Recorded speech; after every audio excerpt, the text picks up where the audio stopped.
Hello everybody and welcome back. Good to talk to all of you again today. And today I've got a kind of a cool video for all of you.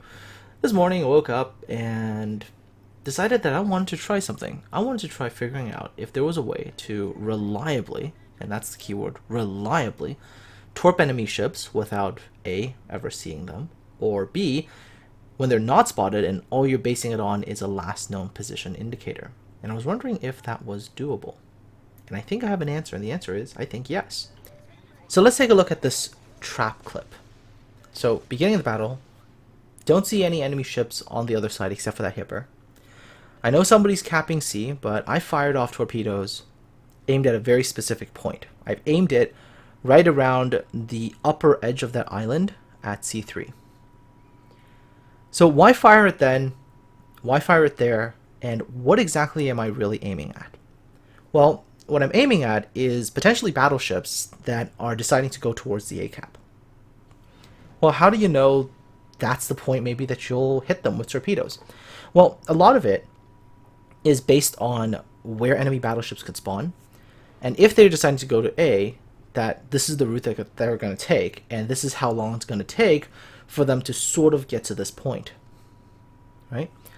So I've aimed it at that particular point, and how do I know that the math works out? Well, I know, for example, how fast my torpedoes are. I know how long it takes them to cover X amount of distance.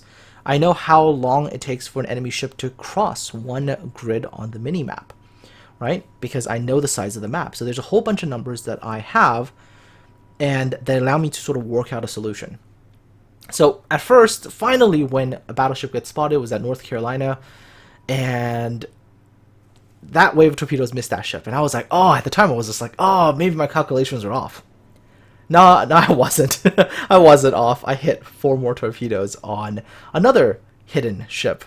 Now, in fact, the other one that I hit also happened to be in North Carolina, who, after hitting him with torpedoes, he ran into a Conqueror who obliterated him, and he finished the game with 300 experience.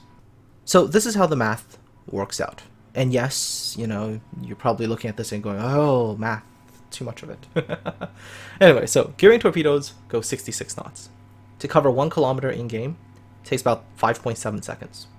So at the 11.1 kilometer circle, which if you look at my mini map, it's the second circle for my gearing, it takes around 63 seconds. Now, trap is a 48 by 48 kilometer map, so each square on the mini map is 4.8 by 4.8 kilometers. A battleship at 30 knots is able to cover one of those squares vertically in about 1 minute and 5 seconds, about 65 seconds, and it's able to cross it diagonally in approximately 1 minute and 15 seconds. So when I fired my torpedoes at the top of the island at around G3, what I was really aiming for were battleships that were coming south towards the A cap, who at that particular time, when I fired my torpedoes at the, like I said, the top of that G3 island, that the enemy battleships might have been around somewhere around E2, you know, and if I fired then, by the time my torpedoes get out to 11, 12, 13 kilometers, those battleships should just be running into the range of my torpedoes. And since they were not being spotted, most battleships would feel pretty safe, and they probably wouldn't have taken any sort of evasive maneuver before the torpedoes arrived. And showing you another example, yes, I've already gotten my first 2 torpedo hits on that North Carolina, very similar strategy to the previous one, but this time I'm going to target the Montana that's all the way in the back there. So Montana speed, about 30-31 knots with the flag on. If he continues in a straight line, in the time it takes for the torpedoes to travel about 15 kilometers, maybe less than that, estimate that Montana probably will be somewhere inside the E3 square, and that's where I fired the first salvo with my torpedoes. The second salvo was fired short. It was fired right at the top left corner of the E4 square, and that was mostly done just in case the Montana happens to be going slower. So if the Montana is going at full speed, then the Montana is probably going to end up somewhere in the middle of that E3 square. And it's going to end up there because the amount of time it takes to travel through one square, and the torpedo travel time to get there, because remember, he's coming towards me, so the range is shrinking. I'm assuming probably around 75, maybe 80 seconds, so about 1 minute and 20. So that means the Montana should be able to cross about that 1 and a little bit of a square. Now, if the Montana was going slower, then in that period of time, maybe he's only going to be able to manage about maybe a little more than maybe a half a square, maybe 2/3 of a square. And that's why the second salvo was placed short at the top of sort of the top left of the E4 square. So what's the purpose of all this, you ask? I mean, we already have a lead indicator in the game. Why use something like this? Well, for a couple of reasons. One, surprise! It's great to have that moment where you just like have these torpedoes that pop up and a battleship doesn't expect it because it hasn't been spotted. It thought it was behind cover and suddenly, bam, torpedoes have shown up, right? Much like that Montana. Suddenly there were torpedoes, and I mean, he probably thought, hey, I'm all the way back here. Nobody's going to be targeting torpedoes at me. And I did. And he also ended up roughly where I thought he would be, the top left corner of E4. Why? Because he was going slow. The other reason for using this particular kind of system is it's more reliable at longer range. At short range, the lead indicator is not bad, especially really close range, but at long range, this allows you to really sort of estimate how much a ship can travel distance-wise, how much time it'll take for torpedoes to get there.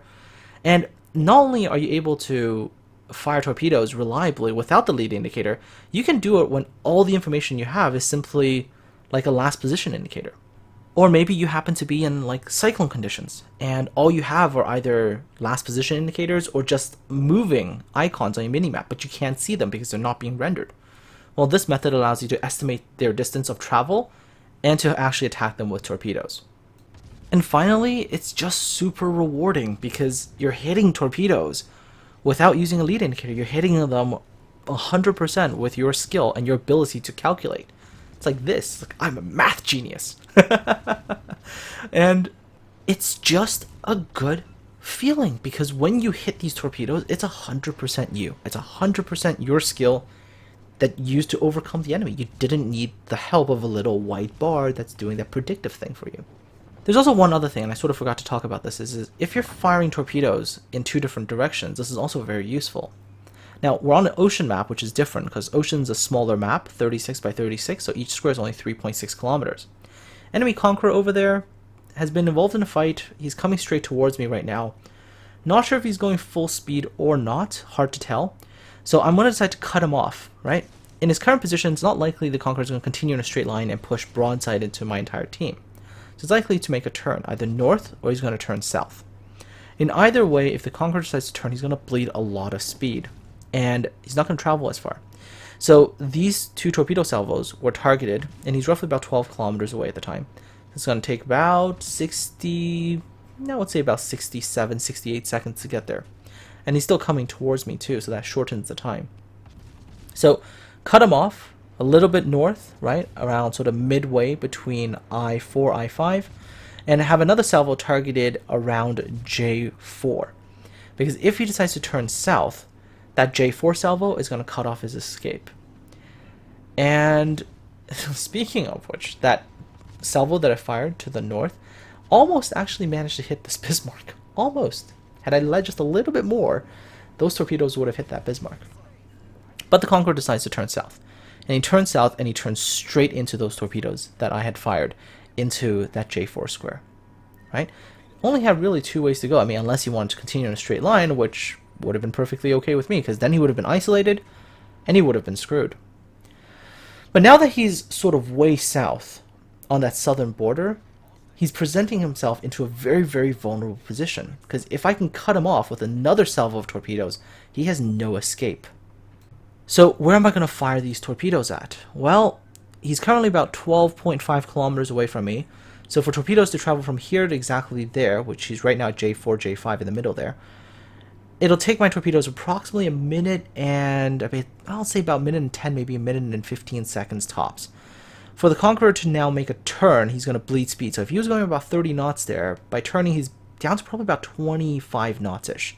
However, he is going to be running away from me, so that's going to buy him a little bit more distance. So, factoring all that into it, and considering this is a smaller map, I fire my first wave of torpedoes into the middle of J6, and the second one right to the border around J5, J6. This salvo of torpedoes should cover all the escape possibilities for that Conqueror, right? So we'll see what happens. Torpedoes are heading in that direction, and you know, he is starting to do what I think he is doing, which is starting to try to run away, starting to back away as quickly as he can. And the torpedoes are having to chase now, right? There is a bit of chasing to do. So the Conqueror is extending that range a little bit. Do keep in mind as well that when he actually turned and he hit that wall, the border wall, it also reduces engine power. So it was going to take him a little bit longer to get back up to full engine power and to get back up to full speed. Torpedoes continue to look good. He's only got about a minute to make a decision where he wants to go. And if he diddle-daddles and he doesn't go fast enough, he's going to get himself into trouble. So continue to keep an eye on him. You'll see he's going as fast as he can right now. But see, that entire wave of torpedoes is just going to cut off his escape route. Nowhere to go. And in fact, pushes him back away towards the border wall. Right? But there you go. Got 3 very good hits on that Conqueror.